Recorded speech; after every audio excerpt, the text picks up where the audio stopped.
I can attempt to inspire it, which I will try to do. But surrender is just that. It's surrender. It's not a technique, you know.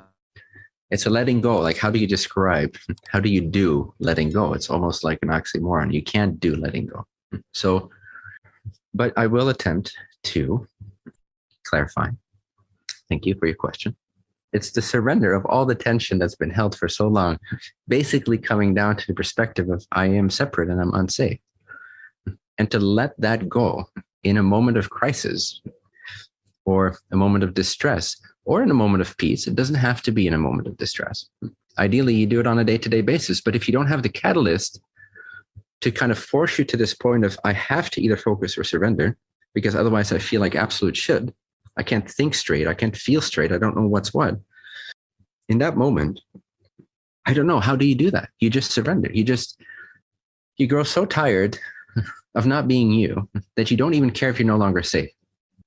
That's one way of saying it. And again, this transcends to gender. So this goes for men too, because we also feel unsafe. It's not that different.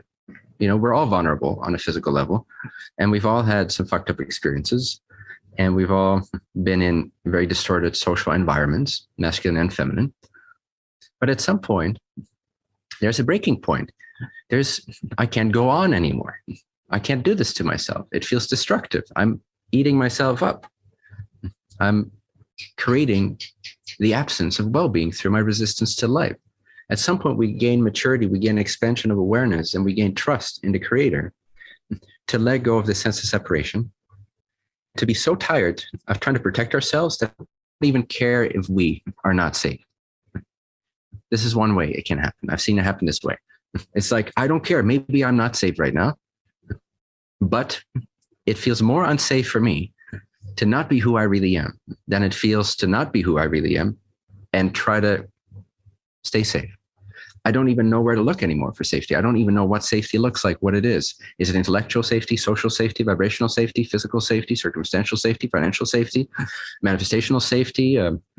What, you know, at some point it's just, it's just in everything. The sense of unsafety that we carry, men and women both, it's just in everything.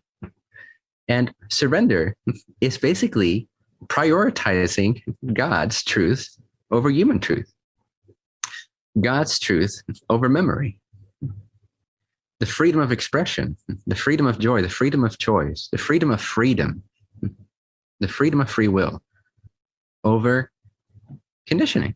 At some point, there's a tipping point. Up until that point, you can do methods, you can do techniques, you can do psychotherapy, you can do regression therapy, you can do meditation, you can do healing, you can do Reiki, you can do all kinds of modalities. Those are the methods. But the heart of the entity is surrender to God. That's the heart of the divine path. It's the heart of devotion. It's the heart of spirituality. And no method can ever replace surrender. In surrender is the teaching. It's exposed to you right there and then. The power of God, the safety that never left you. It comes not before surrender, it comes after surrender. It's not something you safely maneuver your way into. To some degree, you can establish this. But for the most part, there will always be a point where you just have to prioritize freedom, the freedom of faith, the freedom of trust, the freedom of love, the freedom of the heart, the freedom of expression, the freedom of knowing yourself over what you think you know based on human experiences.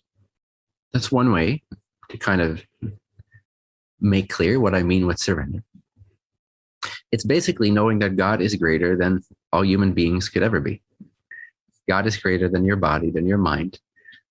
Now, you should cherish your body and your mind and your social relations, but there is a point where something becomes more important, more true for you to trust in. You're always trusting in something. Right now, you're trusting in unsafety. You're 100% surrendered to I am unsafe. Not saying this is the case for everybody, but to some degree, on some level, when we feel unsafe, we have 100% of our power of faith invested in the idea and the memories of not being safe, not feeling safe. Maybe you were safe this whole time, but you just felt unsafe. It's a perception. It's an imagination. Nevertheless valid and produces real experiential results. Nevertheless, ultimately, what's more true? God's reality as you, I am equals God, God equals me, and this is God expressing itself. Or here I am, physical human being, very vulnerable. I can't do shit for the first 2 years of my life. I'm absolutely hopeless. This goes for both genders, obviously. You're so hopeless for the first 2 years of your life. It's hell. And it's joyful because you're close to spirit and you're not taking on a lot of this world yet. So you're radiating as the sun to some degree. So you make the best of it as a 1-year-old. But from sort of an objective point of view, it sucks to be born, dude. It really fucking sucks. You can't do shit, especially the first year. You can't. All you can do is shit. Basically, that's your only privilege. So that's our imprinting, guys. Like, and I'm not exempt from that. You're not exempt from that. That's what exists in the memory, and not just one memory, thousands and thousands of memories. So from a physical point of view, we all feel unsafe, okay? And from a physical point of view, you know what? We kind of are unsafe. We kind of are. So is that going to stop us from radiating? If you were afraid to die, you wouldn't have been born. You wouldn't have chosen birth. You chose birth. You knew you would die. So clearly you were not afraid to die because you chose to be born. So if you're afraid of death, then you shouldn't have been born. Sorry. But yes, we all carry this fear of death. And that translates itself upwards. Emotional death or suppression or overwhelm, social suppression or being, overwhelmed, and basically social death. Then the death of love, heartbreak, the fear of heartbreak and so forth. Then the death of expression or the suppression of expression. Then the death of knowing our infinite worth and seeing with an open third eye the creative powers of this universe and understanding our connectedness, the suppression of that, which makes us feel like a victim in the body. And then the blockage, in a sense, although the crown never really is blocked, but we don't have access to that because of the other blockages, which is the perception that all is sacred, all is God, all is safe. So ironically, the bottom chakra, which is not less or more, but it's all about like survival. And the top is all about like infinite immortal safety. Like you could never not exist. You could never not be safe. So we want to open that channel, and it takes a little bit of trusting. It takes a little bit of surrender. It takes a little bit of discipline and focus. And the heart of it is not a method. The heart of it is knowing in your heart that God is God and God is you and you're part of God. And it's an eternal, immortal play.